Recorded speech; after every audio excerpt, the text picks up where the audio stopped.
ஆண்டவருடைய நாமத்துக்கு மகிமை உண்டாவதாக. Praise the Lord. Glory be to the name of the Lord. இந்த காலை வேளையிலேயும் ஆண்டவர் மறுபடியுமாக அவருடைய இன்ப பிரசன்னத்திலே நம்மை கூட்டி சேர்த்து அவருடைய வேதத்தின் மகத்துவங்களை தியானிக்க கர்த்தர் நமக்கு பாராட்டின இரக்கத்திற்காய் கர்த்தரை ஸ்தோத்திரிக்கிறேன். I thank God for giving us grace to come to His presence once again on this day and to meditate on His word. நம்முடைய தேவனுடைய பிரசன்னத்தை போல, தேவனுடைய பாதத்தை போல ஒரு இன்பமான இடம் இந்த உலகத்தில் எங்கேயுமே இல்லை. There is no pleasurable and sweet place other than the feet of God and the presence of God in this world. இந்த காலவெளியிலே அவரை நாம் நோக்கி பார்ப்போம். Let us look unto the Lord this morning. அவருடைய முகத்தின் வெளிச்சம் நம்ம மேல் பிரகாசிக்கட்டும். Let the light of God's face shine upon us. ஆண்டவர் நம்முடைய கண்களை தெளிவிப்பாராக. May the Lord enlighten us. ஹalleluya. இயேசுவை போல அழகுள்ளோர் யாரையும் இப்பூவினில் இதுவரை கண்டதில்லை, காண்பதும் இல்லை. இயேசுவை போல அழகுள்ளோர் யாரையும் இப்பூவினில் இதுவரை கண்டதில்லை, காண்பதும் இல்லை. பூரண அழகுள்ளவரே, பூவிலெந்தன் வாஞ்சை நீரே, நீரே போதும் வேறே வேண்டாம் எந்தன் நல்ல இயேசுவே. மண்ணுக்காக மாணிக்கத்தை விட்டிட மாட்டேன், வேறும் மண்ணுக்காக மாணிக்கத்தை விட்டிட மாட்டேன். சம்பூரண அழகுள்ளோர் என்னை மீட்டு கொண்டிரே, சம்பூரணமாக என்னை உந்தனுக்கேந்தே. சம்பூரண அழகுள்ளோர் என்னை மீட்டு கொண்டிரே, சம்பூரணமாக என்னை உந்தனுக்கேந்தே. பூரண அழகுள்ளவரே, பூவிலெந்தன் வாழ்க்கையதில் நீரே போதும் வேறே வேண்டாம் எந்த நல்ல இயேசுவே. மண்ணுக்காக மாணிக்கத்தை விட்டிட மாட்டேன், வேறும் மண்ணுக்காக மாணிக்கத்தை விட்டிட மாட்டேன். பூரண அழகுள்ளவரே, பூவிலெந்தன் வாழ்க்கையதில் நீரே போதும் வேறே வேண்டாம் இந்த நல்ல இயேசுவே. மண்ணுக்காக மாணிக்கத்தை விட்டிட மாட்டேன், வேறும் மண்ணுக்காக மாணிக்கத்தை விட்டிட மாட்டேன். ஆமாப்பா, நீர்தான் பூரண அழகுள்ளவர். Yes Lord, you are perfect, beautiful Lord. நீர்தான் எங்களை விட்டு எடுபடாத நல்ல பங்கு. Lord, you are the best part that cannot be taken from us. நீர்தான் எங்கள் மாணிக்கம். Lord, you are our rubies, Lord. ஆண்டவரே, உம்முடைய அன்பிலே, உம்முடைய அழகிலே, ஆண்டவரே, உம்முடைய மகிமையிலே நாங்கள் மூழ்கி இருக்க கிருபை தார். Give us grace to be drowned in your glory and your love, Lord. ஆண்டவரே, இன்றைக்கு உம்முடைய முகத்தின் பிரகாசம் எங்கள் மேல் வீசட்டும். Lord, let the light of your face shine upon us today, Lord. இன்றைக்கு உம்முடைய சத்தியத்தை எங்களுக்கு வெளிப்படுத்தும். Reveal your truth today, Father. ஆண்டவரே, உம்முடைய ஞானத்தினால் எங்களை நிரப்பும். Fill us with your wisdom, Lord. உம்முடைய நாமத்தை மகிமைப்படுத்தும். Glorify your name. இயேசுவின் நாமத்தில் பிதாவே. In Jesus' name we pray. Amen. Amen. Praise the Lord. கர்த்தர் நல்லவர், கர்த்தர் பெரியவர். God is good and God is great. இந்த நாளிலே நாம் தொடர்ந்து நம்முடைய நீதிமொழிகள் தியானத்தை நாம் தியானிக்கலாம். Let us continue our devotion from the book of Proverbs again. ஆண்டவருடைய அளவற்ற கிருபையினாலே 180 நாட்கள்ல நீதிமொழிகளை நாம் தியானிப்பதற்கு கர்த்தர் நமக்கு கிருபை கொடுத்து கொண்டு வந்திருக்கிறார். By the grace of God, God is abundantly giving us grace to meditate 180 devotions from the book of Proverbs. இன்றைக்கும் நாம் 76வது நாளுக்குள் நாம் வந்திருக்கிறோம். So today we have entered 76th day. இன்றைக்கும் கர்த்தர் நமக்கு வேண்டிய கிருபையை தயவாய் கட்டளையிடுவாராக. May the Lord grant the grace that is required for the day. நீதிமொழிகளின் புஸ்தகம் 3ஆம் அதிகாரம் தயவு செய்து 13 முதல் 15 வசனங்களை நாம் வாசிக்கலாம். Let us read Proverbs chapter 3 verses 13 to 15. நீதிமொழிகள் 3:13 முதல் 15. Proverbs 3:13 to 15. ஞானத்தை கண்டடைகிற மனுஷனும் புத்தியை சம்பாதிக்கிற மனுஷனும் பாக்கியவான்கள். Happy is the man who finds wisdom and the man who gains understanding. அதன் வர்த்தகம் வெள்ளி வர்த்தகத்திலும் அதன் ஆதாயம் பசும் பொன்னிலும் உத்தமமானது. For her proceeds are better than the profits of silver and her gain than fine gold. முத்துக்களை பார்க்கிலும் அது விலையேற பெற்றது. நீ இச்சித்தது ஒன்றும் அதற்கு நிகரல்ல. She is more precious than rubies and all the things you may desire cannot compare with her. கர்த்தருடைய பரிசுத்த நாமத்திற்கு மகிமை உண்டாவதா. Glory be to the holy name of God. ஆண்டவருடைய அளவற்ற கிருபையினாலே இந்த நீதிமொழிகள் தியானத்தை நாம துவங்கினதிலிருந்து ஞானத்தின் மேன்மையை குறித்து நாம் பல முறை நாம தியானித்து விட்டோம். So by the grace of God, right from the time we started this devotion on Proverbs, we have meditated about the greatness of wisdom many times. இந்த வசனத்தை நான் வாசித்த உடனே என் மனதிலே தோன்றினது, ஞானத்தை பற்றி நிறைய பேசிட்டோம், இந்த பகுதியை நம்ம ஸ்கிப் பண்ணிடலாம் அப்படின்னு தான் நான் நினைத்தேன். When I read the scripture passage, I thought we have already spoken much about his wisdom, so that we can skip this scripture portion. இதுல என்ன இருக்க போது, திரும்ப திரும்ப அதே படிக்கிறதுல என்ன இருக்குன்னு யோசித்தேன். What can we find new when we read the same thing again and again? ஆனால் ஆவியானவர் என்னை நேற்றையிலிருந்து விடவே இல்லை. அந்த பகுதியை திரும்ப திரும்ப எத்தனை முறை வாசித்தேன்னு தெரியல, பல முறை வாசிக்கவும் பல மணி நேரங்கள் அதில் தியானத்துக்குள்ள போகவும் கர்த்தர் கிருபை கொடுத்தார். But the Holy Spirit never let me go away from this passage. He made me to meditate and read these verses again and again. I don't know how many times I read this verse. எத்தனை மணி நேரம் இதுல நான் தியானத்தில் இருந்து எனக்கே தெரியல. I don't know how many hours I spent in this devotion. நேற்றுக்கு இரவு 11 மணி வரைக்கும் என்னால் இதனுடைய விளக்கத்தை என்னால் கண்டுபிடிக்கவே முடியல. Until 11 p.m. yesterday, I am not able to get the understanding or explanation of this verse. சரி, இதற்கு விளக்கம் இல்லை, நம்ம இதை விட்டுட்டு வேற பேசேஜுக்கு போயிடலாம் அப்படின்னு சொல்லி நான் தூங்குவதற்கு கண்களை மூடினேன். அப்போ ஆண்டவர் எனக்கு இதுல உள்ள சத்தியங்களை எனக்கு வெளிப்படுத்தி கொடுத்தார். So I thought there is nothing here to be found new, so that we can skip this passage, and so I was about to go to sleep. Then the Lord gave me a new revelation. இது எனக்கு ரொம்ப பிரியமானதாக மாறிவிட்டது. So this became much pleasing and desirable to me. என்னுடைய கவனத்தை ஆண்டவர் திருப்பின காரியம் என்றால், ஞானத்தை கண்டடைகிற மனுஷன் புத்தியை சம்பாதிக்கிற மனுஷனை பற்றி பேசும்போது அந்த ஞானம் அல்லது புத்தியினுடைய உத்தமத்தை பரிசுத்த ஆவியானவர் ஏதோடு ஒப்பிட்டிருக்கிறார் என்று நான் கவனித்தேன். So when the verse says happy is the man who finds wisdom and the man who gains wisdom, I began to know with what the Lord compared the greatness of this wisdom. இங்கே 3 பொருட்களோடு ஞானத்தை ஒப்பிட்டிருக்கிறார்கள். Here wisdom is compared with 3 elements. முதலாவது அது வெள்ளி. First it is silver. இரண்டாவது பசும் பொன்னோடு. Second fine gold. மூன்றாவது முத்துக்கள். Third rubies. இத மூன்றையும் சொல்லிட்டு வேதம் சொல்லுகிறது, பொன்னை பார்க்கிலும் வெள்ளியை பார்க்கிலும் முத்துக்களை பார்க்கிலும் இந்த ஞானம் என்பது விலையேற பெற்றது. Saying about these 3 elements, the Bible says wisdom is more precious than silver, gold and rubies. அதை சொல்லியிருக்கு, நீ இச்சிக்கத்தக்கது ஒன்றும் இந்த ஞானத்திற்கு நிகரே ஆகாது. And saying this, it says all the things that you may desire cannot compare with her. இது எனக்கு ரொம்ப பிடித்திருந்தது. I really liked it. நான் ஒரு தலைப்பு கொடுத்தேன், நிகர் இல்லாத ஞானம். I gave a title, Incomparable Wisdom. நிகர் இல்லாத ஞானம். Incomparable wisdom. இந்த ஞானம் நிகரற்றது என்பது நாம விளங்கிக் கொள்ள இதில் கொடுக்கப்பட்டுள்ள 3 பொருட்களையும் கொஞ்சம் யோசிக்கணும் நம்ம. So for us to understand the incomparable thing of wisdom, we have to first understand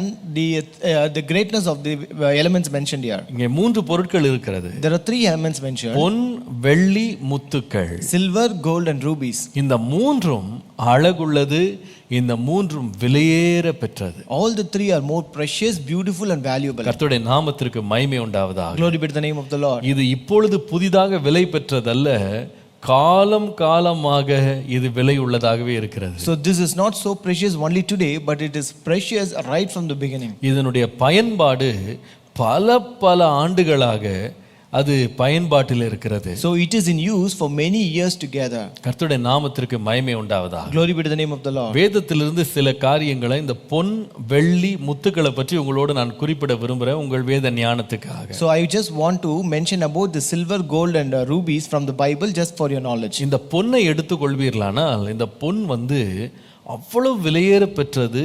அது எத்தனை காலமானாலும் கொஞ்சம் கூட மங்காத ஒரு பொருள். So when you look at this gold is very valuable and which cannot tarnish or corrode even if it is years together. அது கொஞ்சம் இருந்தாலும் அது அவ்வளவு விலை உள்ளதாக இருக்கிற ஒரு பொருள். So it is very valuable even if it is found in a little amount. அதாவது என்ன சொல்லுகிறாங்கன்னா ஒரு சிங்கிள் அவுன்ஸ், அதாவது ஒரு அரை கிலோ, ஒரு 300-400 கிராம் உள்ள அந்த பொன்னை நீங்கள் தகடாக நீங்கள் அப்படியே நீங்கள் மாற்றுவீங்களானா ஏறத்தாழ 100 ஸ்கொயர் ஃபீட் ஏரியாவை அதை நிரப்பிடுமா. அவ்வளவு விலை உள்ளது, அவ்வளவு மெல்லியதாக இதை தகடாக்க முடியுமா. They say that a single ounce of gold, that is might be 300 grams of gold, when you hammer it so thin into a plate, it can spread over 100 square feet area it seems. வெள்ளியை எடுத்துக்கொள்வீர்களானா வெள்ளியை போல மின்னக்கூடிய அல்லது வெளிச்சத்தை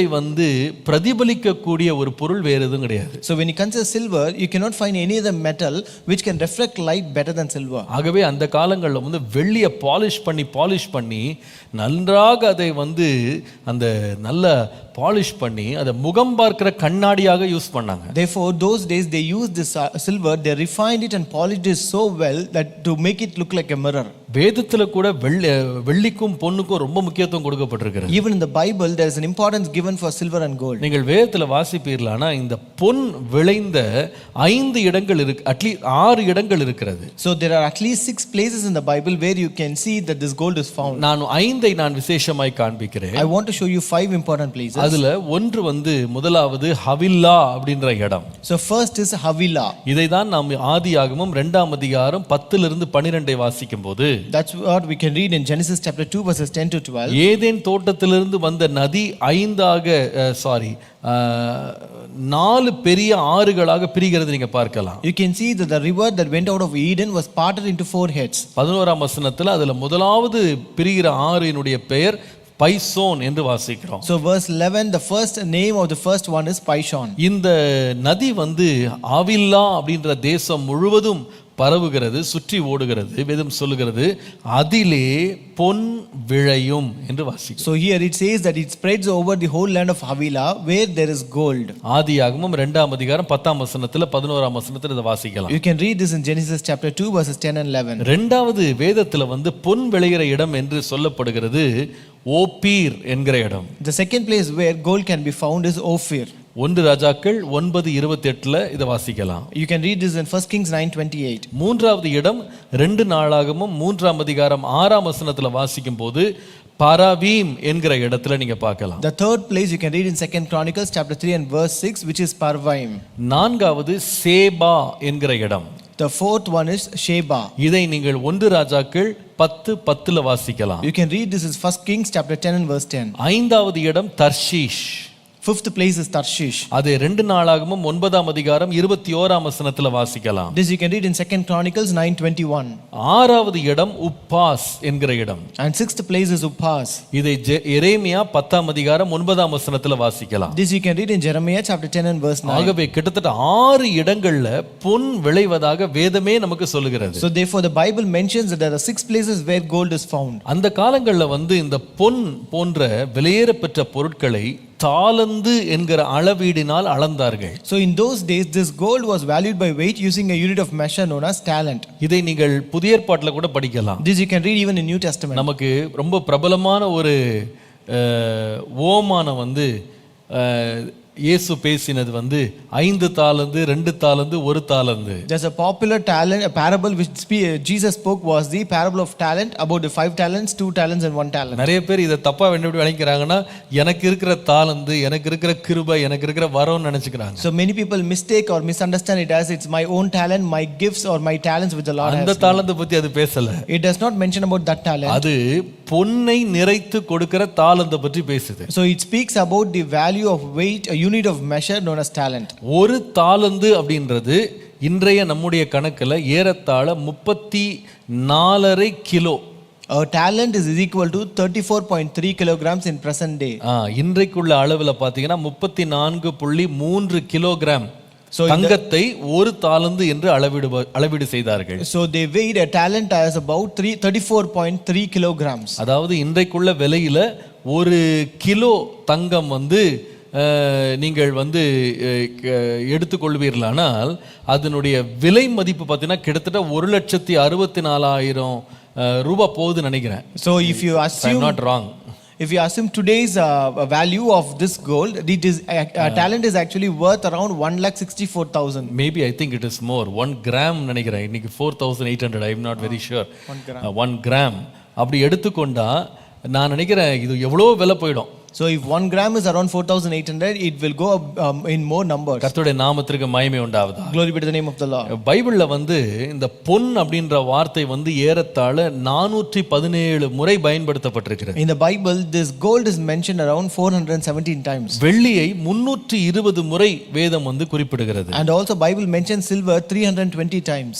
பணம் அப்படின்ற வார்த்தையை வந்து 140 முறை பயன்படுத்தி இருக்கிறது. The word money is used 140 times. இதுல விசேஷம் என்னன்னா இன்னைக்கு நம்ம பயன்படுத்துற பேப்பர் துண்டுல நம்ம யூஸ் பண்ற கரன்சி இருக்கு பாருங்க, இது ஒரு முறை கூட பைபிள்ல இல்ல.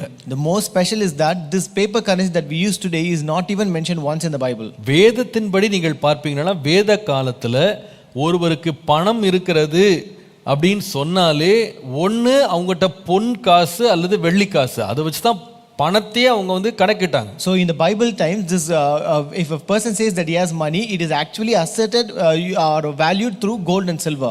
நீங்கள் வெள்ளி எடுத்துக்கிட்டீங்கன்னா அது கொஞ்சம் விலை கொஞ்சம் குறைந்தது பொன்னோடு கம்பேர் பண்ணும்போது.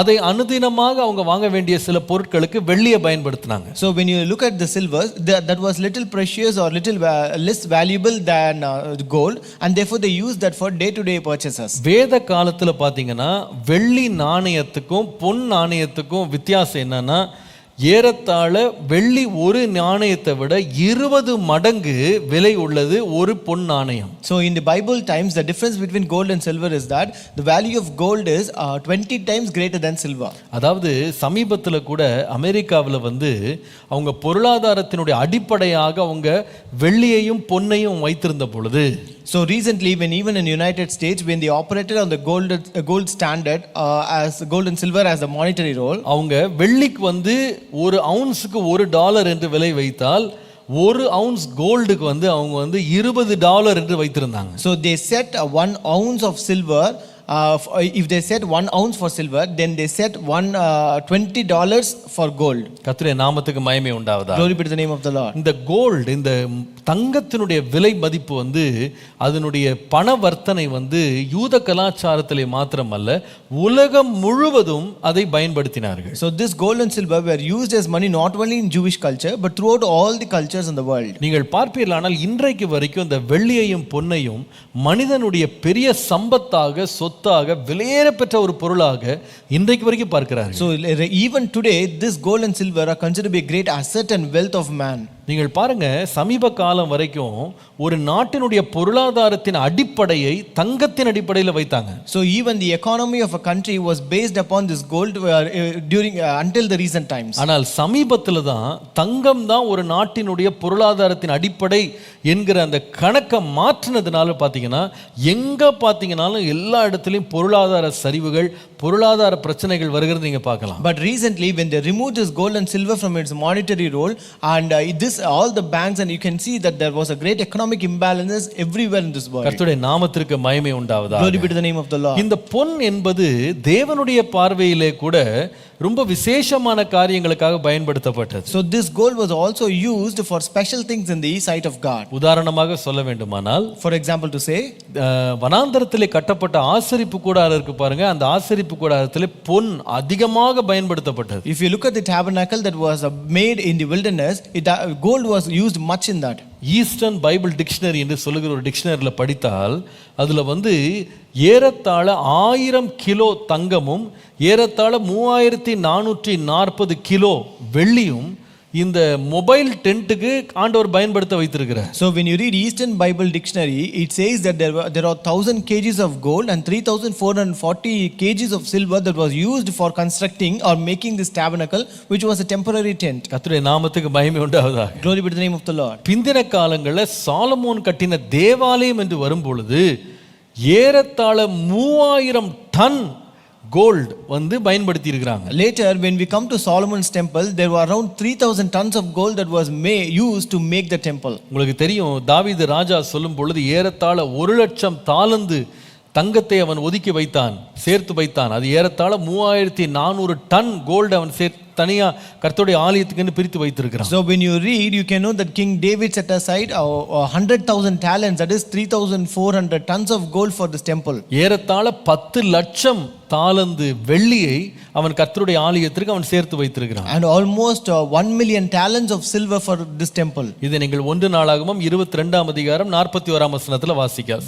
14ஆம் வசனத்துல வாசிக்கலாம். This you can read in 1 Chronicles 22 and verse 14. கர்த்தருடைய நாமத்திற்கு மகிமை உண்டாவதாக. Glory be to the name of the Lord. நீங்கள் 2 ராஜாக்கள் 14 வாசித்தீங்களானா, if you read 2 Kings 14 verse 14, அந்த தேவனுடைய ஆலயத்தில் இருந்த விளக்கு தண்டா இருக்கலாம், அதுல இருந்த பனிமுட்டுகளா இருக்கலாம், அதுல இருந்த பாத்திரங்களா இருக்கலாம், எல்லாமே தங்கத்தினாலோ வெள்ளியினாலோ செய்யப்பட்டிருந்தது. So if you look at the things that were in the temple, it might be lampstands, utensils, bowls or whatever, everything was made of gold and silver. தூப பீடத்தை பாருங்க, அதே வேளையில கேருபீன்கள் இருந்ததை பாருங்க, எல்லாமே தங்கத்திலே செஞ்சிருக்காங்க. Also if you look at the cherubs and also the altar of incense, everything were overlaid with gold. சாலமோனுடைய தேவாலயத்தின் பரிசுத்த ஸ்தலம், மகா பரிசுத்த ஸ்தலம் போன்ற அனைத்து அறைகளையுமே பொன் தகட்டினாலே அப்படியே போட்டு பூசி இருக்கிறாங்க. Also the entire inside the holy place, most holy place of the temple were overlaid with gold. ஒருவர் சொல்லுகிறாரு, இந்த சாலமோனுடைய தேவாலயத்திலே பயன்படுத்தப்பட்ட பொன்னினுடைய இன்றைய மதிப்பு நம்ம இந்திய ரூபாயின்படி இன்றைய மதிப்புல 12 லட்சம் கோடியாம். A person says the gold price of gold that was used in Solomon's temple would be valued at 12 lakh crores in present day value. 12 லட்சம் கோடி. It is 12 lakh crores. ஆச்சரியமா இருக்குதுல்ல? This is really surprising. அதாவது உண்மையாகவே அவ்வளவு பொன்னை அந்த தேவனுடைய ஆலயத்திற்கு சாலமோன் பயன்படுத்தி இருக்கிறார். So truly Solomon used so much of gold for the temple of God. நான் சொல்லுவேன், இது எழுத்தின் பிரகாரமாக விலையேற பெற்றதாய் பார்க்கப்பட்டது மாத்திரமல்ல. I tell you, this was not literally seen to be precious and valuable. விலையுள்ள பொருளுக்கு இணையாக அல்லது ஒப்பீடு செய்யும்படி அவங்க யூஸ் பண்ணது என்னன்னு கேட்டீங்கன்னா பொன் தான். So this was also used as a benchmark to value precious things. உதாரணமாக சொல்ல வேண்டுமானால், for example, சங்கீதம் 119 127 வாசிப்பீர்களானால், if you read Psalm 190 and verse 127, ஆதலால் நான் பொன்னிலும் பசும் பொன்னிலும் அதிகமாய் உமது கற்பனைகளில் பிரியப்படுகிறேன். Therefore I love your commandments more than gold, yes, more than fine gold. ஆச்சரியமா இருக்கு பாருங்க. It is really surprising. தேவனுடைய வசனத்தின் மேல் இருக்க பிரியத்தை அதனுடைய உன்னதத்தையும் அதனுடைய விலையும் ஒப்பிடுறதுக்கு எதை கொண்டு வந்திருக்கிறாங்கன்னா பொன்னை தான் கொண்டு வந்திருக்கிறாங்க. So to compare the greatness, the great love and affection on the word of God, this gold has been compared to it. மறுபடியும் இன்னொரு வசனத்தில் வாசிக்கலாம். சங்கீதம் 12:6 பாருங்க. If you read Psalm 12:6, கர்த்தருடைய சொற்கள் மண் குகையில் 7 தரம் உருக்கி புடமிடப்பட்ட வெள்ளி கொப்பான சுத்த சொற்களாய் இருக்கிறது. The promises of the Lord are pure, like silver refined in a furnace and purified 7 times. அதாவது இந்த பொன்னையும் வெள்ளியையும் விலை உயர்ந்த எதோடும் ஒப்பீடு செய்யறதுக்கு இதை தான் பயன்படுத்தி இருக்காங்க. So to compare this with something greater, this gold and silver was used. புதிய ஏற்பாட்டுக்கு வரும்போது, if you come to New Testament, 1 கொரிந்தியர் 3ஆம் அதிகாரம் 12 இருந்து 13 வசனங்களை வாசித்தால், if you read 1 Corinthians chapter 3 verses 12 and 13, அப்போஸ்தலனாகிய பவுல் எழுதும் பொழுது, when Apostle Paul writes here, ஒருவன் அந்த அஸ்திபாரத்தின் மேல் பொன் வெள்ளி விலையேற பெற்ற கல் மரம் புல் வைக்கோல் ஆகிய இவைகளை கட்டினால் அவன் அவனுடைய வேலைப்பாடு வெளியாகும், நாளானது அதை விளங்க பண்ணும், ஏனெனில் அது அக்கினியினாலே வெளிப்படுத்தப்படும். அவனவனுடைய வேலைப்பாடு எத்தன்மை உள்ளதென்று அக்கினியானது பரிசோதிக்கும். Now if any man build upon this foundation gold, silver, precious stones, wood, hay, stubble, every man's work shall be made manifest, for the day shall declare it, because it shall be revealed by fire, and the fire shall try every man's work of what sort it is. கர்த்தருடைய நாமத்திற்கு மகிமை உண்டாவதாக. Glory be to the name of the Lord. சுருக்கமா சொல்ல வேண்டுமானா, To say in short, அப்போஸ்தலனாகிய பவுல் என்ன சொன்னார்னா, மற்ற எல்லாமே அக்கினி பட்டா அழிஞ்சு போயிடும், இந்த பொன் வெள்ளி மாத்திரம் நிலைச்சிருக்கும்ன்றாரு. So in short, Paul says that when something is given to fire, everything will be harmed, but only this precious things like gold and silver will not be harmed. இன்னும் சொல்ல போனா, எவ்வளவு அதிகமாக அக்கினியை பொன்னுக்கும் வெள்ளிக்கும் நம்ம காட்டுறோமோ அவ்வளவு அதிகமா சுத்தமும் ஆயிடும் அது. So to say more, the more you try by fire, it becomes more refined and pure. கர்த்தருடைய நாமத்துக்கு மகிமை உண்டாவதாக. Glory be to the name of the Lord. இதுக்கு அடுத்தது இன்னொன்னு ஒன்று அங்க இந்த நீதிமொழிகளை வாசிக்கிறோம். பொன் வெள்ளி மாத்திரம் இல்ல, அங்க விலையேற பெற்ற கற்களை பற்றி வாசிக்கிறோம். So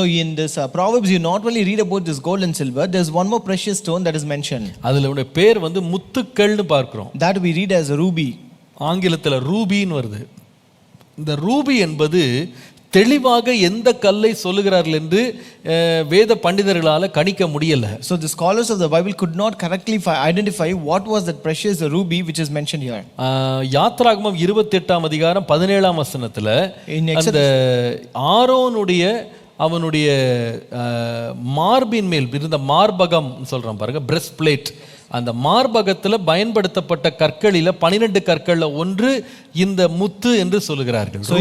ரூபி என்ற கல். So Exodus 28:17 says that this ruby was one of the stones that was used in high priest, that is Aaron's breastplate. அதே போல நீதிமொழிகள் 31:10லையும் அந்த குணசாலியான ஸ்திரீயினுடைய விலை முத்துக்களை பார்க்கலும் உயர்ந்ததுன்னு படிக்கிறோம். Also in Proverbs 31:10 we read the price of virtuous woman is said to be far above rubies. கர்த்தருடைய நாமத்துக்கு மகிமை உண்டாவதாக. Glory be to the name of the Lord. இதை அநேக வேத பண்டிதர்கள் சஃபயரோடு ஒப்பிடுகிறார்கள், which is the red stone. மிகுந்த இரத்த வடிவத்தில் இருக்கிற அந்த சஃபயர் கல்லுக்கு இதை ஒப்பிடுகிறார்கள். So many scholars refer or compare this to the sapphire, which is the red stone. இதை அந்த காலங்கள்ல ராஜ மோதிரங்கள், ராஜ கிரீடங்கள்ல இந்த முத்துக்களை வைத்திருந்தாங்க. So those days they used to place these rubies in the crown of the kings and the rings of the kings. ஆகவே நீங்க பாத்தீங்கன்னா பொன்னை எடுத்துக்கொள்ளுங்க, வெள்ளி எடுத்துக்கொள்ளுங்க, முத்துக்களை எடுத்துக்கொள்ளுங்க, இது மூன்றுமே விலையேற பெற்றவைகள். So therefore you can consider this gold, silver or ruby, they are more precious metals. இப்பொழுது நாம நீதிமொழிகளுக்கு மறுபடி வரலாம். Now let us come to Proverbs again. நீதிமொழிகள் 3:13 15 பாருங்க. Proverbs 3:13-15. அங்கே வாசிக்கிறோம், ஞானத்தை கண்டடைகிற மனுஷனும் புத்தியை சம்பாதிக்கிற மனுஷனும் பாக்கியவான்கள். Happy is the man who finds wisdom and the man who gains understanding. அதன் வர்த்தகம் வெள்ளி வர்த்தகத்திலும் அதன் ஆதாயம் பசும் பொன்னிலும் உத்தமமானது. For our proceeds are better than the profits of silver and are gained than fine gold. முத்துக்களை பார்க்கிலும் அது விலையேற பெற்றது, நீ இச்சிக்கத்தக்கது ஒன்றும் அதற்கு நிகர் அல்ல. She is more precious than rubies, and all the things you may desire cannot compare with her. கர்த்தருடைய நாமத்துக்கு மகிமை உண்டாவதாக. Glory be to the name of the Lord. ஞானம் புத்தியை சொல்லிட்டு அவர் சொல்லுகிறாரு, இந்த ஞானத்தோட புத்தியோட உலகத்துல மிக விலையேற பெற்றதாய் மதிக்கப்படுற இந்த வெள்ளியோ பொன்னோ முத்துக்களோ நிகராக வரவே முடியாதுன்னு சொல்றார். After mentioning about wisdom and understanding, he says the precious things of this world like gold, silver and rubies cannot be compared with that wisdom and understanding. நான் நினைக்கிறேன் இந்த நிகரற்ற தன்மைக்கு இந்த ஞானம் உயர்ந்ததுக்கு காரணம் என்ன? So what is the reason why this wisdom is incomparable to this precious things? நான் நினைக்கிறேன் இந்த ஞானியாகிய சாலமோன் தேவ வழிநடத்தலின்படி வெள்ளியையோ பொன்னையோ முத்துக்களையோ தெரிந்து கொள்ளாமல் ஞானத்தை அவன் தெரிந்து கொண்டான். So this wise man Solomon also chose wisdom rather than choosing silver, gold and rubies according to the leading of God. அதற்காக அவன் தேவனுடைய பாராட்டையும் பெற்றான். And because of this he was also applauded by the Lord. அப்படி எப்படி இந்த ஞானமும் புத்தியும் இந்த பொன் வெள்ளி முத்துக்கள் என்று உலகத்தினால் ரொம்ப விலையேற பெற்றதாய் பார்க்கப்படுகிற இந்த பொருட்கள் மேல எப்படி இது விலை பெறுகிறது? So how is this wisdom more precious than this gold, silver, rubies which are more precious in this world? எப்படி இந்த ஞானம் நிகரற்றதாக இருக்கிறது? How this wisdom is incomparable? மூன்று காரியங்கள், மூன்று சத்தியங்களை நான் உங்களுக்கு இந்த காலையில் அறிவிக்க விரும்புறேன். I want to say three important truths this morning. ஏன் ஞானம் நிகரற்றது தெரியுமா? The reason why wisdom is incomparable. முதலாவது காரணம், first reason, நீங்கள் வெள்ளி எடுத்துக்கொள்ளலாம், பொன்னை எடுத்துக்கொள்ளலாம், முத்துக்களை எடுத்துக்கொள்ளலாம், இந்த மூன்றுமே பூமியிலிருந்து வருகிறவை. So you can consider this gold, silver and rubies, all these three come out of the earth. ஆனால் ஞானமோ பரத்திலிருந்து வருகிறது. But wisdom comes from above. Hallelujah. Hallelujah. ஏன் இது நிகரற்ற பொருள்? Why it is incomparable? இவை மூன்றுமே பூமியிலிருந்து வருகிறது, ஞானமோ பரத்திலிருந்து வருகிறது. These three come out of the earth, but wisdom comes from above. நீதிமொழிகள் 2 அதிகாரம் 6 வசனம். Proverbs 2:6. கர்த்தர் ஞானத்தை தருகிறார், அவர் வாயினின்று அறிவும் புத்தியும் வரும். For the Lord gives wisdom, out of his mouth comes knowledge and understanding. தானியேல் 2 அதிகாரம் 20 வசனம். Daniel 2:20. பின்பு தானியேல் சொன்னது, தேவனுடைய நாமத்திற்கு என்றென்றைக்கும் உள்ள சதா காலங்களிலும் ஸ்தோத்திரம் உண்டாவதாக, ஞானமும் வல்லமையும் அவருக்கே உரியது. Daniel answered and said, Blessed be the name of God forever and ever, for wisdom and might are his. கர்த்தருடைய நாமத்திற்கு மகிமை உண்டாவதா. Glory be to the name of the நான் Lord. நினைக்கிறேன், ஏன் இது வெளியேற பெற்றது, ஏன் இது நிகரற்றதுன்னு கேட்டா, இது பரத்திலிருந்து இறங்கி வருகிறது. I tell you why it is incomparable. It's because it comes from above. பூமியிலிருந்து வருகிற எல்லாவற்றோடு இது ஒப்பிடவே முடியாது. It cannot be compared with anything that comes out of the earth. 51 சங்கீதம் 6 வசனத்துல சங்கீதக்காரன் சொல்லுவார், Psalmist says in Psalm 51:6, இதோ உள்ளத்தில் உண்மை இருக்க விரும்புகிறீர், அந்த கரணத்தில் ஞானத்தை எனக்கு தெரியப்படுத்துவீர். Behold, you delight in truth in the inward being, and you teach me wisdom in the secret heart. கர்த்தரே இதை போதிக்கிறார். And God himself teaches us. லூக்கா 21 அதிகாரம் 15 வசனம் பாருங்க. Luke 21:15 says, உங்களை விரோதிக்கிறவர்கள் ஒருவரும் எதிர்பேசவும் எதிர் நிற்கவும் கூடாத வாக்கையும் ஞானத்தையும் நான் உங்களுக்கு கொடுப்பேன். For I will give you a mouth and wisdom which none of your adversaries will be able to withstand or contradict. Luca 21:15. Luke 21:15. அப்போ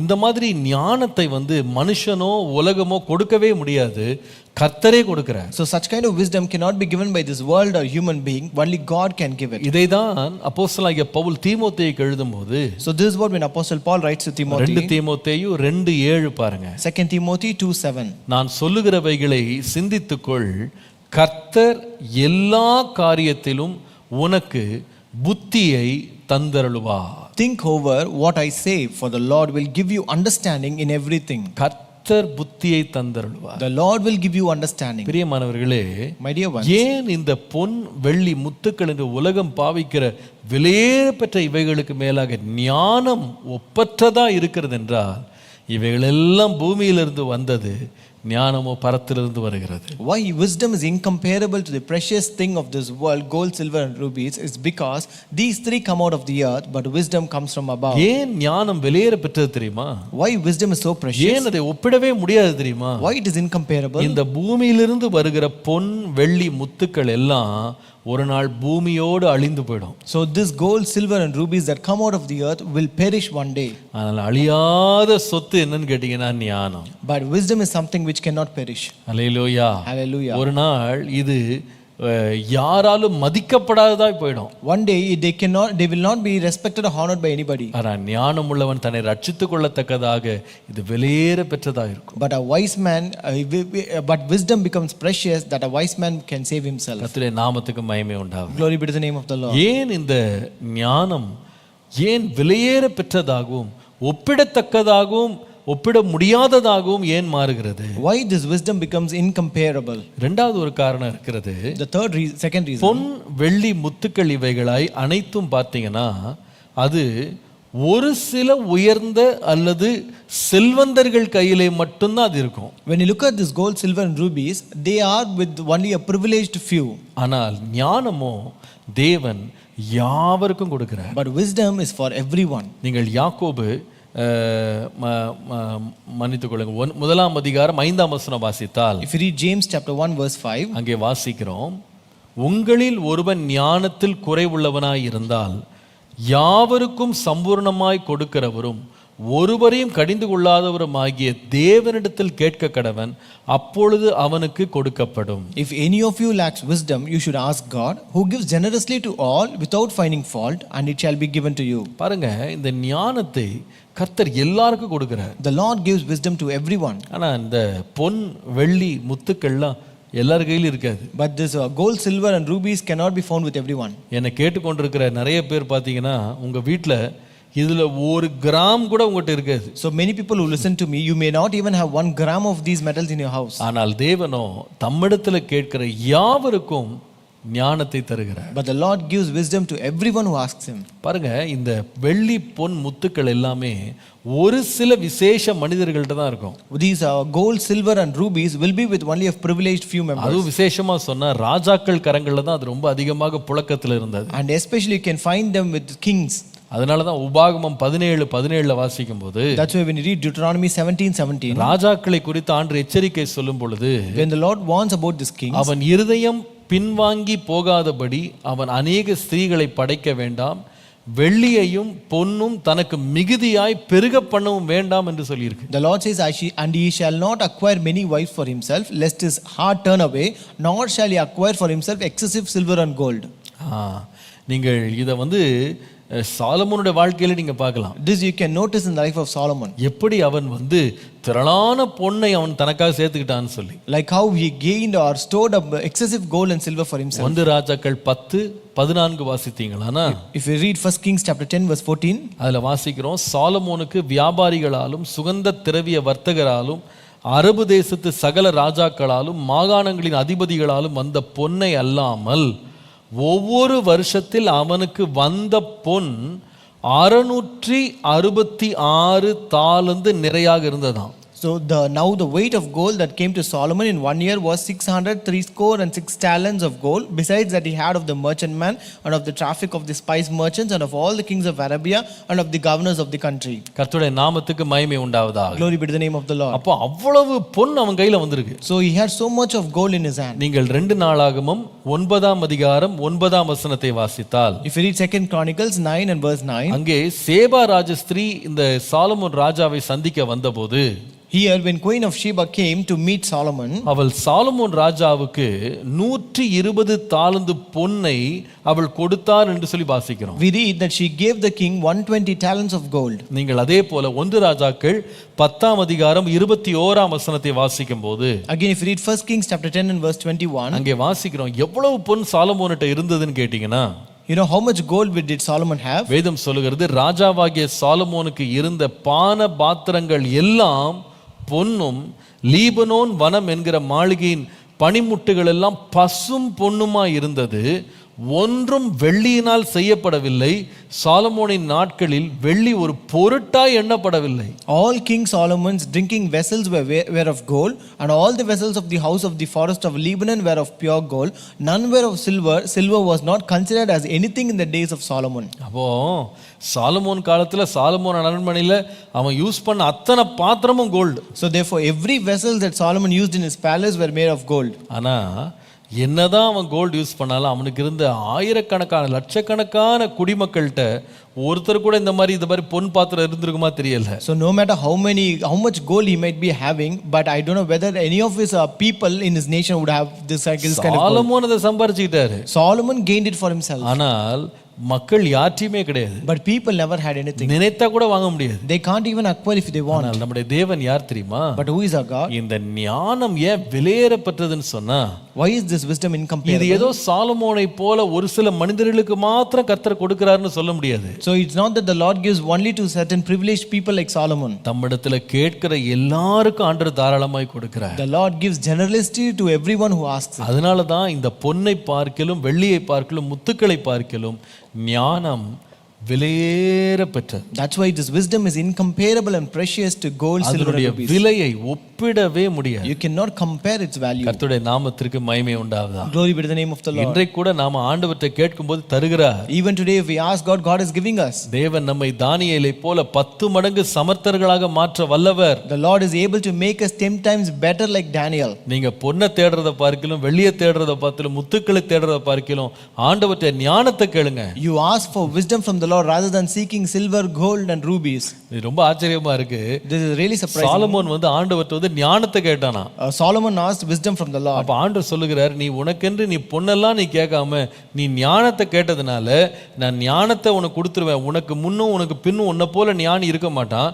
ஆனா நீ கேளாத ஐஸ்வரியத்தை நான் உனக்கு தருகிறேன். So since the Lord says, since you did not ask for gold but ask for wisdom, I'll give you the wisdom which you asked for, so that you cannot find a king who is so wise before you or after you, but I also add on the gold which you have not even asked. நீ கேளாத ஐஸ்வரியத்தை தருகிறேன். I will give you the riches which you did not ask for. அப்பனா அர்த்தம் என்ன தெரியுமா? So what does it mean? ஞானம் தான் விலையேற பெற்றது. Wisdom is precious. இதெல்லாம் free. All others are free. சில வேளையில பாத்தீங்கன்னா ஏதாவது ஒரு பொருள் வாங்கினா இதை வாங்கினா இந்த பிஸ்கெட் ஃப்ரீ, இந்த சோப்பு ஃப்ரீன்னு கொடுப்பாங்க பாருங்க. அந்த மாதிரி ஆண்டவர் பார்வையில் ஃப்ரீயா கொடுக்கறதுல என்னன்னா பொன். So even when we get some products, no, they will give some freebie saying that if you buy this product, you will get this soap. நீங்க ஐஸ்வர்யம் சொல்ற பொண்ணு வெள்ளி முத்துக்கள்லாம் ஆண்டவர் சொல்றாரு, ஞானம் அப்படின்றத விலையேற பெற்றதை நீ தெரிந்தெடுத்து கொண்டா இதெல்லாம் உனக்கு ஃப்ரீயா கொடுக்குறப்ப நீ கேட்காமலே கொடுப்பேன். The Lord says, if you choose wisdom which is valuable and precious and everything, I will give this silver, gold and rubies as free with that. இதை காலை நம்ம அதை விசுவாசிப்போம். This morning let us believe that. இவைகள் எல்லாவற்றை பார்க்கலும் ஞானம் விசேஷமானது. Wisdom is special and more than all these things. கர்த்தர் தமிழத்துல கேட்கிறவர்களுக்கு அதை தருகிறார். The Lord gives to everyone who asks him. ரொம்ப ஆச்சரியமா இருக்கு. It is really surprising. ஆண்டவர் தம்முடைய சீஷர்களுக்கு இதுதான் சொன்னாரு. The Lord said unto his disciples, யாருமே எதிர் நிற்க முடியாது, எதிர் பேச முடியாத ஞானத்தை உங்களுக்கு நான் தருவேன். I will give a wisdom that no person can stand or withstand or contradict you. கர்த்தர் தந்தாரா இல்லையா? Did God give him the knowledge? வேதம் சொல்லுகிறது, வெறும் மீன் பிடிக்கிறவர்களா இருந்த கல்லாதவர்களா இருந்த பேதைகளை போல இருந்த மக்கள் அவங்க செய்த பிரசங்கங்களை எதிர்த்து நிற்க யாராலும் முடியல. The Bible says the people who were fishermen, who were not educated, who were just timid, but the preachings that they did, no people can withstand or contradict it. அவருடைய பிரசங்கங்கள் மூலமாக உலகம் முழுவதும் கலங்கினது. And the entire world was shaken because of their sermons. இன்றைக்கு வரைக்கும் பாருங்க, அவர்களுடைய நிருபங்கள், அவருடைய வார்த்தைகள் சபையை கட்டி கொண்டிருக்கிறது. Even today their words and their words are the one which is actually building up the church. அவருடைய சுவிசேஷங்கள் உலகமெங்கும் பரவி இருக்கிறது. Their gospels is spread over an entire world. எப்படி இது நடந்தது? How did this happen? இந்த ஞானம் எங்கிருந்து வந்தது? Where did they get this wisdom? பரத்திலிருந்து வந்த ஞானம். It came from above. அடிக்கடி நான் யோசிப்பேன், I used to think very often. மீன் பிடித்து கொண்டிருந்த யோவான் எழுதின புஸ்தகத்தை இன்றைக்கு அதை வைத்து PhD எழுதுறாங்க. So people actually write PhD using that the book of John, which was written by John, who was a fisherman. எப்படி இந்த ஞானம் இந்த மீன் பிடிக்கிற குடும்பத்தில் உள்ளவனுக்கு வந்தது? How did this person from a fisherman family get this wisdom? அவங்க போயிட்டு அந்த அலங்கார வாசல்ல போய் பேதுரும் யோவானும் சொல்றாங்க, வெள்ளி என்கிட்ட இல்ல, பொண்ணு என்கிட்ட இல்ல.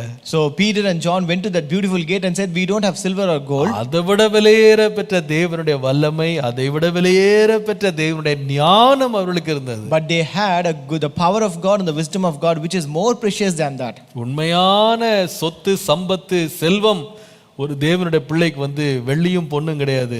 நான் சொல்லுவேன், தேவன் அருளும் ஞானம். A true asset, wealth and possession of a child of God is not silver and gold, but it is the wisdom of God. கர்த்தருடைய நாமத்துக்கு மகிமை உண்டாவதா. Glory be to the name of the Lord. அதனால தான் வேதம் சொல்லுகிறது, இது எல்லாவற்றை பார்க்கலாம் விலையேற பெற்றது. That's why the Bible says this is more precious than any other thing. கடைசியாக ஏன் இந்த வெள்ளி, பொன், முத்துக்களை பார்க்கிலும் ஞானம் ரொம்ப விலையேற பெற்றது தெரியுமா?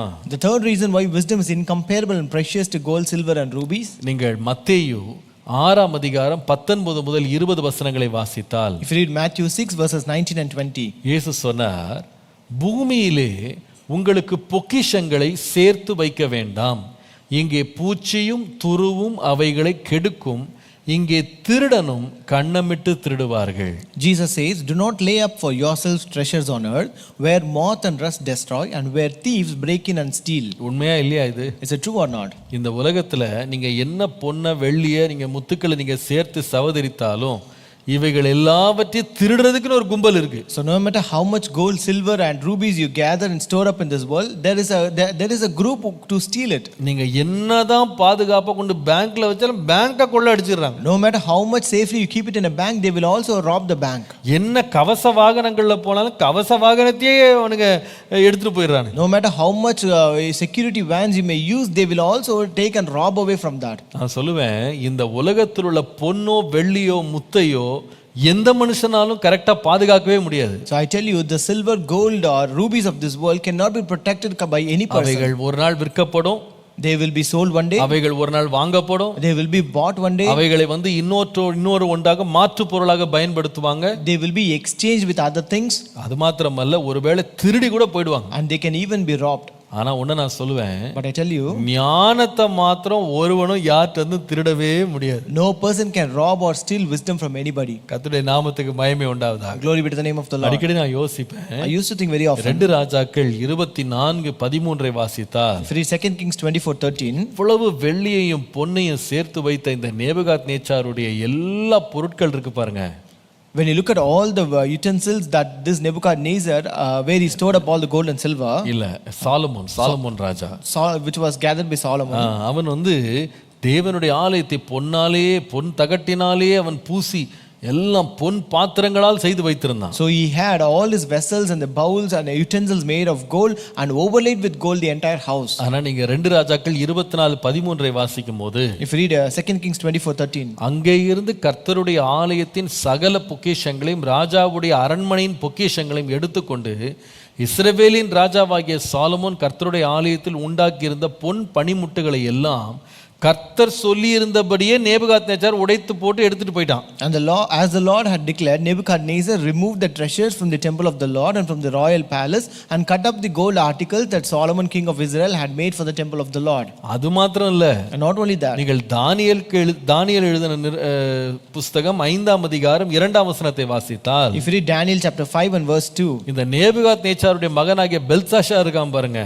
you have this Belshazzar who was the son of அவன் Nebuchadnezzar. என்ன செய்தான் தெரியுமா? you know what did he do? வேதம் சொல்லுகிறது, திராட்சை ரசத்தை குடித்து கொண்டிருக்கையில் அவன் தன் தகப்பனாகிய நேபுகாத்நேச்சார் எருசலேம் தேவாலயத்திலிருந்து கொண்டு வந்த பொன் வெள்ளி பாத்திரங்களில் ராஜாவாகிய தானும் தன் பிரபுக்களும் தன் மனைவிகளும் தன் வைப்பாட்டிகளும் குடிக்கிறதற்காக அவைகளை கொண்டு வரும்படி கட்டளையிட்டான்னு போட்டிருக்கு. It says Belshazzar, while he tasted the wine, commanded to bring the golden and silver vessels which Nebuchadnezzar his father had taken out of the temple which was in Jerusalem, that the king and his lords, his wife and his concubines might drink therefrom. நல்லா கவனிங்க, Listen carefully. அவனால என்ன திருட முடிஞ்சது, என்ன கொள்ளையிட முடிஞ்சதுன்னா பொன் வெள்ளி முத்துக்கள் எதுவா இருந்தாலும் அவன் திருடிட்டான். So he was able to only loot or rob this silver, gold or rubies, whatever precious things. ஆனா ஒண்ண மட்டும் அவனால எடுக்க முடியல. But one thing was not able to take. என்ன தெரியுமா? You know what is that? தானியேலின் ஞானத்தை அவனால எடுக்க முடியல. He was not able to steal Daniel's wisdom.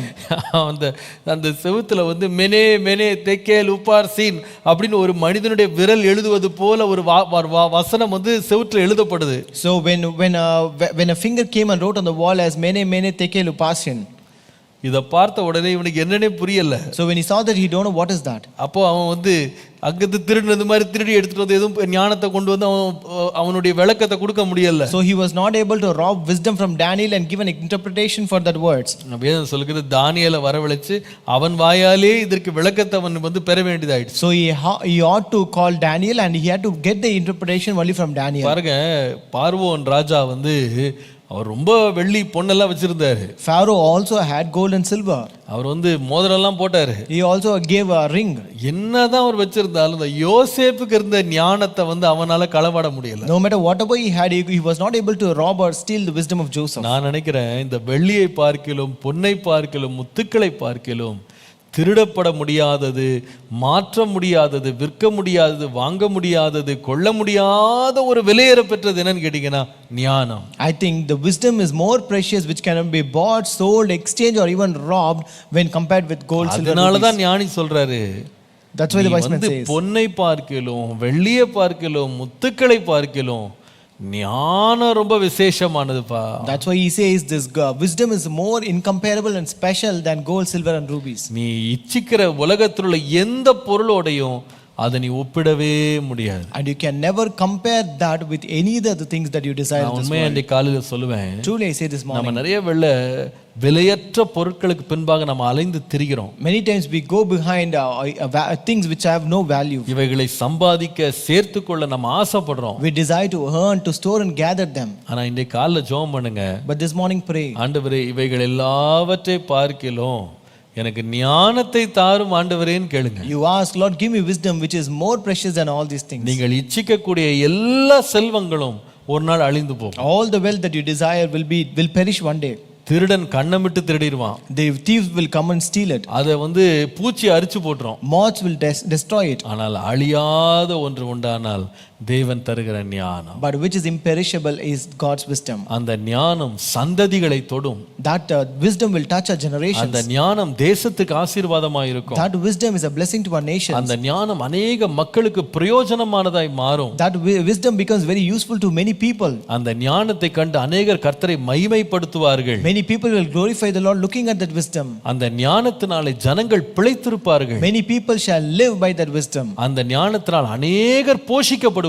Many people shall be fed by that wisdom. கர்த்தருடைய நாமத்துக்கு மகிமை உண்டாவதாக. Glory be to the name of the Lord. வெளியேற பெற்ற ஞானத்தை எனக்கு தாங்க ஆண்டவரேன்னு கேளுங்க. Ask, Lord, give me that precious wisdom, Lord. அழிந்து போகிற பொன்னை பார்க்கிலும் More than this silver or gold that are perishes. ஆண்டவரே உம்முடைய அழியாத ஞானத்தை எனக்கு தார். Lord, give me wisdom that cannot perish. இந்த பொன் என்னதான் உலகத்துல வெளியேற பெற்றதாய் பார்க்கப்பட்டாலும் ஒரு சிலர் கையில தான் அது இருக்கும். No matter how much precious this gold and silver might be, but that will be found with only a privileged few. ஆனால் கர்த்தரிடத்தில் கேட்கிற எவனுக்கும் பாரபட்சம் இல்லாமல் கொடுக்கிற ஞானத்தை தேவன் தர வல்லவர். But the Lord is able to give that wisdom to everyone who asks without any partiality. வெள்ளியானாலும் சரி, பொன்னாலும் சரி, முத்துக்களானாலும் சரி, எல்லாம் பூமியிலிருந்து விளைஞ்சு வருது. No matter it might be gold, silver or rubies, they all come out of the earth. வேதம் சொல்லுகிறது பூமி அக்கினிக்கு இரையாக வைக்கப்பட்டிருக்கிறது. The Bible says the earth is kept as a prey for the fire. ஒரு நாள் இந்த பொன்னும் இந்த வெள்ளியும் முத்துக்கள் எல்லாம் உருகி போயிடும். One day all this gold, silver and rubies will melt. இவைகளெல்லாம் விலையற்றதாய் மாறிடும். Everything becomes invaluable. இவைகள் ஒருவனை காக்க முடியாமல் போயிடும். It cannot save any person. ஆனால் இவைகள் நடுவுல பரத்திலிருந்து இறங்கி வந்த ஞானம் இருக்கு பாருங்க, அது ஒரு மனுஷனை வாழ வைக்கும். But amidst all this wisdom which comes from above, that will make a person to live. வேதம் சொல்லுகிறது நாம பூமிக்குரியவைகள் அல்ல, நாம பரலோகத்துக்குரியவைகளை நாம தேட வேண்டியவர். The Bible says, do not seek things of this world, but seek things of the நம்முடைய heaven. சிந்தனைகளை உயர்ந்த இடங்கள்ல வைக்கணும்னு வேதம் சொல்லுகிறது. The Bible says we have to keep our thoughts in higher places. கர்த்தருடைய நாமத்திற்கு மகிமை உண்டாவதாக. Glory be to the name of the Lord. பூமிக்குரியவைகளை சிந்தித்து நாம் எல்லாவற்றையும் இழந்து போகாதபடி பரத்திலிருந்து வருகிற ஞானத்தின் மேல் நாம சிந்தனையை வைத்து தேவ கிருபை இன்னும் பெருக பண்ண கர்த்தர் கிருபை தருவாரா. Let us set our minds and thoughts on the precious things that come from above, that is wisdom, and not on the earthly things which are perishable. ஆண்டவரே இந்த ஞானத்தின் ஆவி எனக்கு தாரும். Lord, give me that spirit of wisdom. அந்த உணர்வின் ஆவி எனக்கு தாரும். Lord, give that spirit of conviction. ஆண்டவரே அந்த ஆலோசனையின் ஆவி எனக்கு தாரும். Lord, give that our spirit of counsel, Lord. அது இயேசுவிடத்தில் இருந்தது. That was with Jesus. Hallelujah. Hallelujah. அது இயேசுவிடத்தில் இருந்தது. That was with Jesus. இயேசு சொன்னாரு, என்கிட்ட ஒண்ணுமே இல்ல, நான் படுக்க கூட இடம் இல்லைன்னு தான் சொன்னாரு. Jesus said, I have nothing, I don't have in a place to lay my head. நரிக்கு குழி இருக்கு, ஆகாயத்து பறவைகள் கூடு இருக்கு, மனுஷகுமாரன் தலை சாய்க்க கூட இடம் இல்ல. Foxes have holes and fowls of the air have nests, but son of man have no place to lay his head. அவர்கிட்ட அதிக பணம் இல்ல. He did not have much money. அவருக்கு சொந்த படகு கிடையாது. He did not have his own boat. சொந்த வீடு கிடையாது. He didn't have his own house. எல்லாம் இரவல் தான். Everything was a rented one. எல்லாம் இரவல். Everything was rented. அவரிடத்துல அதிக பணம் கிடையாது. He did not have much money. பாருங்க, ஆனா பணமே இல்லாம இருந்தாலும் அவருடைய பேரும் புகழும் அவ்வளவு பரம்பி இருந்தது. Though he did not have money, his fame and his name was so popular and spread. வாயின் வார்த்தைகள் ஜீவனால் நிறைந்திருந்தது. The words of his mouth was filled with life. அந்த ஞானத்தை கண்டு எல்லாரும் ஆச்சரியப்பட்டாங்க. All the people are astonished at his wisdom. ஆனா மறுபுறத்துல பாருங்க, But on the other side, யூதாஸ் கையில பணம் இருந்தது. Judas had money in his hand. அவன் 30 வெள்ளிக்காசு எப்படியோ வாங்கிட்டான். He earned 30 silver coins somehow. ஆனா வாழ்க்கையின் முடிவை பாருங்க. But look at the end of his life. அந்த முடிவு மகிமையா இல்ல. His end was not glorious. அது சாட்சியா இல்ல. That was not a testimony. நான் அன்பாய் சொல்லுவேன், I tell you with love. நீங்கள் வெள்ளியையும் பொன்னையும் முத்துக்களை நீங்கள் தேடுவதை பார்க்கிலும் தேவ ஞானத்தை தேடுங்க. Seek the wisdom of God rather than seeking gold, silver and rubies. இயேசு கிறிஸ்துவுக்கு மேல இருந்த அந்த ஆவியானவர் நம்ம மேல இருக்கணும்னு வாஞ்சிங்க. Also desire that the spirit of the Lord who was on Jesus should also descend upon us. அந்த ஆவியானவர் எப்படிப்பட்டவர்? What kind of spirit is that? ஞானத்தின் ஆவி. That's the spirit of wisdom. ஆலோசனையின் ஆவி. That's the spirit of counsel. அந்த தெளிவின் ஆவி. A spirit of clarity. அதுதான் நமக்கு வேணும். That is what we need. ஆண்டவரே எனக்கு அந்த ஞானத்தை தா. Lord, give me that wisdom. என்னையும் விலையேற பெற்றவனாய் மாற்று. Lord, make me also a precious one. ஜெபம் பண்ணலாமா? Shall we pray? கர்த்தருடைய முகத்தை நோக்கி பார். Let us seek the face of the Lord. ஹல்லேலூயா. பரிசுத்த பிதாவே, உம்மை நாங்கள் வாழ்த்து. Our holy Father, we greet you, Father. இந்த உலகத்தில் உள்ள பொன், வெள்ளி, முத்துக்களை பார்க்கிலும் ஞானம் விரும்பத்தக்கது. Lord, wisdom is desirable than silver, gold, and rubies of this world. ஞானம் விலையேற பெற்றது. Lord, wisdom is precious. இந்த உலகத்துல ஒரு மனுஷன் இச்சிக்கக்கூடிய எல்லாவற்றை பார்க்கிலும் அது அருமையானது ஆண்டவரே. Lord, this wisdom is more pleasant and more precious than all the things a person can desire in this world. ஆண்டவரே, நாங்கள் இந்த காலை வேளையிலே இந்த ஞானத்தின் விலையேற பெற்ற தன்மையை தியானிக்க உதவி செய்தீர். Lord, this morning you helped us to meditate about the greatness of this wisdom, Lord. ஆண்டவரே, நீர் எங்களுக்கு கேட்கும் பொழுது ஞானத்தை தருகிறீர். Lord, you give us wisdom when we ask for, Lord. எல்லாருக்கும் ஞானத்தை தருகிறீர். You give wisdom to everyone. இந்த ஞானத்தை ஒருவனாலும் திருட முடியாதப்பா. Lord, no person can rob this wisdom, Lord. இந்த ஞானத்தை ஒருவனும் ஆண்டவரே களவாட முடியாது. Lord, no person can steal this wisdom. ஆண்டவரே, அது எங்களுக்குள்ளே நீர் வைக்கிறீர். Lord, that you set within us, Lord. கேட்கிறவனுக்கு கொடுக்கிறீர். That you give to the one who அதை asks. அநேகருக்கு ஆசீர்வாதமாக்குகிறீர். And you make us a blessing to many. ஆண்டவரே, அந்த ஞானத்தின் ஆவியினாலே எங்கள் ஒவ்வொருவரையும் நிரப்பும். Lord, fill each and every one of us by the spirit of wisdom. அதன் வாயிலாக நாங்கள் பிழைத்திருக்க, that we may live through that. ஆண்டவரே, எங்கள் சந்ததிகள் வாழ்ந்திருக்க, that our generations may survive. எங்கள் சமுதாயம் ஆசீர்வதிக்கப்பட, that our community may be blessed by உம்முடைய it. ராஜ்யம் கட்டப்பட, that your kingdom may be built. இன்னும் அதிக ஞானத்தை தார். Give us more wisdom, அந்த Lord. ஞானத்தை வாஞ்சிக்கிற ஒரு இருதயத்தை தார். Give us a heart to desire for that wisdom, ஆண்டவரே, Lord. எல்லாவற்றை பார்க்கலும் ஞானத்தை மேன்மையாய் கருத கிருபை தார். Above all, give us grace to consider wisdom to be greater than all. உம்முடைய நாமத்தை மகிமைப்படு. Glorify your name, Lord. இயேசுவின் நாமத்தில் பிதாவே. In Jesus' name we pray. Amen. Amen. Amen.